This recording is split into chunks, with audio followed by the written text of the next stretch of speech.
I sat there today and was on pins and needles wondering what King Puss and the Chicago Bears are going to do at the trade deadline.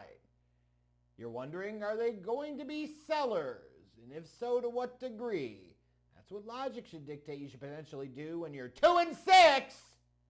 Then you see reports of Jalen Johnson has requested permission to seek a trade and was given it, and you're like, what the hell's going on here? Bears football is what the fuck is going on here. Because they just couldn't make it through the day without doing something ridiculous. Ryan Poles strikes again. What else can you really say? Buyers at the trade deadline when you're 2-6. The fuck is wrong with this idiot? King Pooh strikes again. Oh, hold on. Let him cook. The fuck's he cooking? Looks like he's cooking my mom's meatloaf. And you know what that was? It was bullshit. Because just about everything this general manager does, with a few exceptions, is pretty much bullshit. The Chicago Bears have made a trade. They have sent a second-round pick in the 2024 NFL Draft that likely will be pretty high to really damn high to the Washington Commanders for, not Chase Young, thankfully, Montez Sweat. Yep. After a tough season where he had the most cap space, after a draft that he had a shit ton of draft currency and a deep class of edge rushers where he didn't bring in one damn one of them via the draft, this jackass couldn't fucking wait to do it the second year in a goddamn row, give up a high second round pick to another team, buy when he should be fucking selling. The truest definition of insanity is to continue to do the same thing over and over and over and over again and expect the results to be any goddamn different. Oh, Bears football!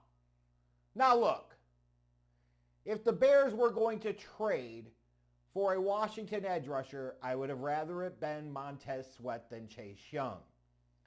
Too many Bears fans over the past year have sold themselves this pipe dream about Chase Young being the answer to so many problems on defense. Meanwhile, not asking important key pivotal questions such as, why the fuck would the Commanders that took this guy in the 2020 draft, number 2 overall, want to trade him away for a day 2 pick now? Why the fuck, if he's so special, hasn't he been more special in his NFL career? And it's not just injuries. And oh, by the way, there's a significant injury concerns with his knee, the lack of games that he's actually played in 3+ seasons in the NFL. But here's the guy. Yeah, go trade for him and then give him a shit ton of money when you're nowhere close to contending. The 49ers giving up a conditional third-round pick, a conditional late third-round pick when they're in win-now mode for a guy like Chase Young who can come in and be a guy and doesn't have to be the guy on the defensive line in that defense. That makes sense. The Chicago Bears at 2-6 with a head coach / defensive coordinator that should have already been fired and certainly is incredibly hard to defend him being back for 2024.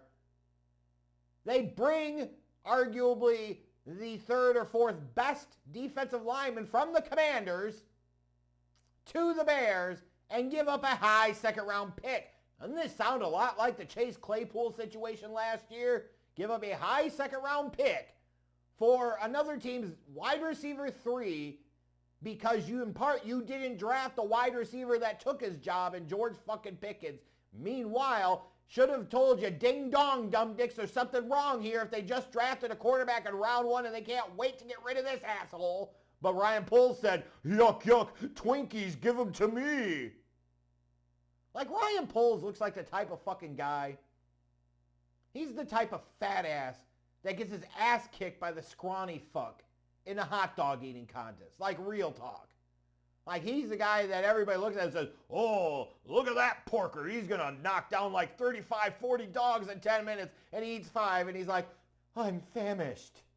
Ryan Poles is the type of panicky fuck that Ryan Pace used to be, but in a different way.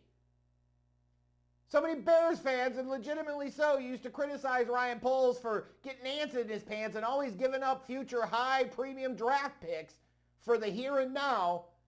And yet Ryan Poles is doing the exact same fucking thing with far less success, mind you, behind him in his resume. And a lot of people are defending this, excusing it, and justifying this bullshit. The fuck is wrong with everybody? Ryan Poles is acting like the type of guy that if a house was listed on the market, let's say for $400,000, you got 3 prospective buyers. Buyer 1 offers $360,000 and demands that the closing costs be paid by the seller.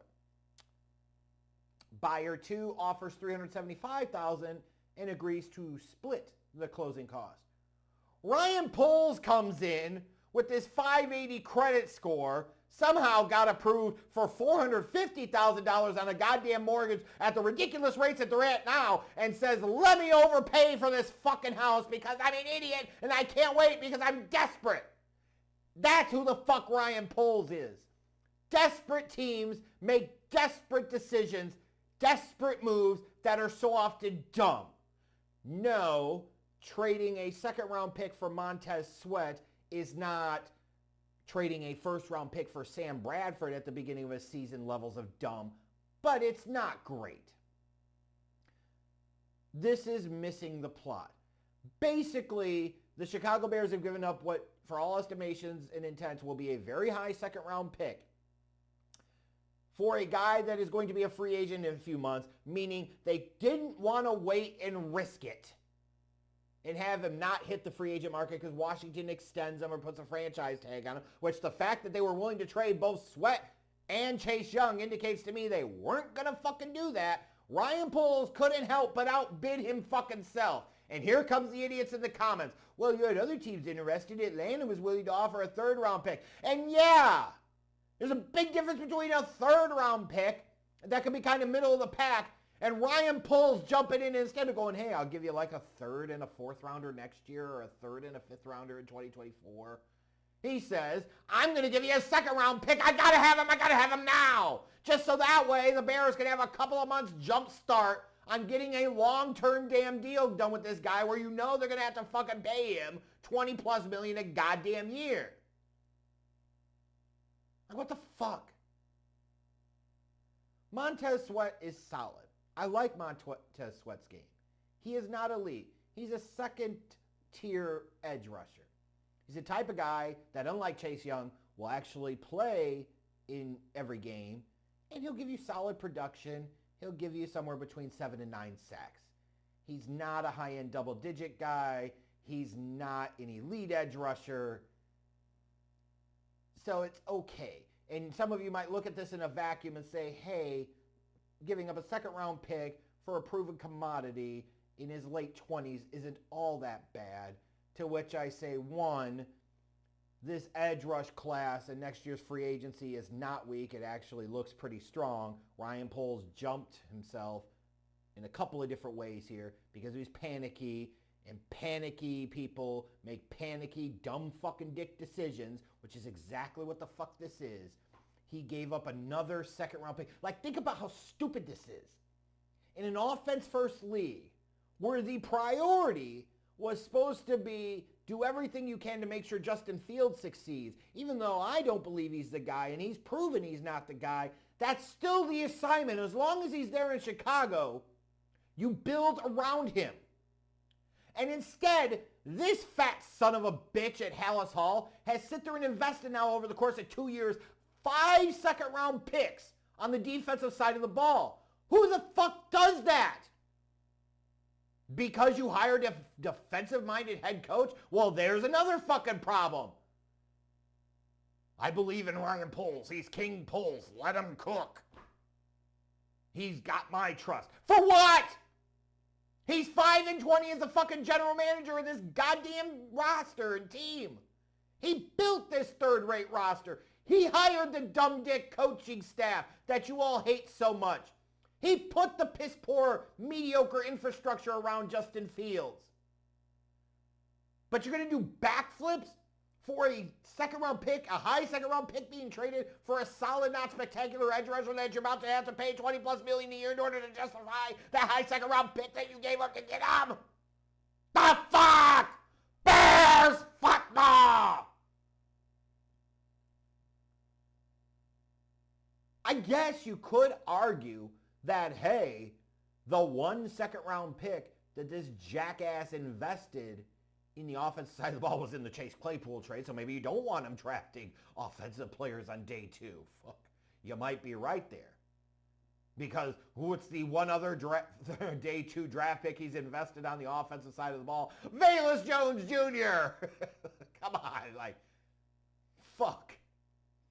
And what scares me a little bit about this is Montez Sweat goes from a situation where when everybody was healthy, you could argue he was the 4th guy, right? With Chase Young, Jonathan Allen, Deron Payne, and then there's Montez Sweat. He goes from being a guy to now coming to Chicago and being the guy with a crap core of defensive linemen around him.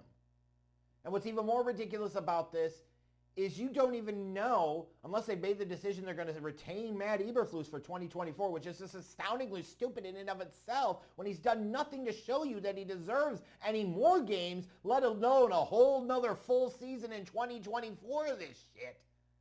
You've now given up a high second-round pick for an edge rusher that you're not even sure would fit the next head coach's scheme. You've also impacted your flexibility come next draft when it comes to potentially getting yourself a quarterback. If you needed to trade up for somebody like a Marvin Harrison Jr., if you wanted to triple back up, into the tail end of round 1 and get a third kind of premier player. Like to those that are saying, well, the Bears need established players. They need premium players. They need stars. I agree with all of that, but Montez Sweat is not a fucking star. He's a solid player. And when you're in the business as a rebuilding team of giving up premium draft pick capital for solid players, it has a tendency to not go very well for you.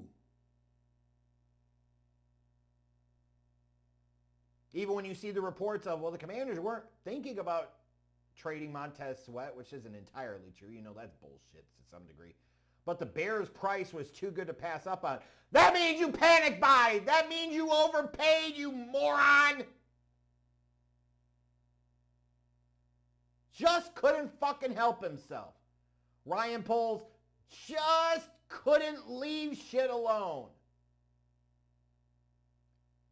Had to give up a high pick just to sit there and get Montez Sweat in for a couple of months.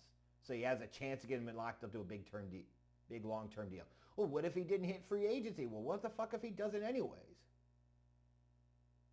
I mean, seriously. If he didn't, so what? It's not the end of the world. There are other edge rushers that are going to hit free agency. It's fucking dummy. I'm sorry. Like, God. The creme de la crap of all of this would be if Montez Sweat ended up not coming back in 2024. That would be just hilarity of the highest order. I assume he will be. I assume he'll be solid. I can't wait to see the 2 sacks that Montez Sweat puts up the rest of the year in Chicago. And then everybody blowing smoke and talking about how he's going to have a breakout year in 2024, which isn't fucking happening. He is what he is at this point. Solid, not spectacular. Which, of course, to the Bears means, fuck it all! Give him a round 2 pick for him. Sometimes I hate my life. That is what Bears football is all about.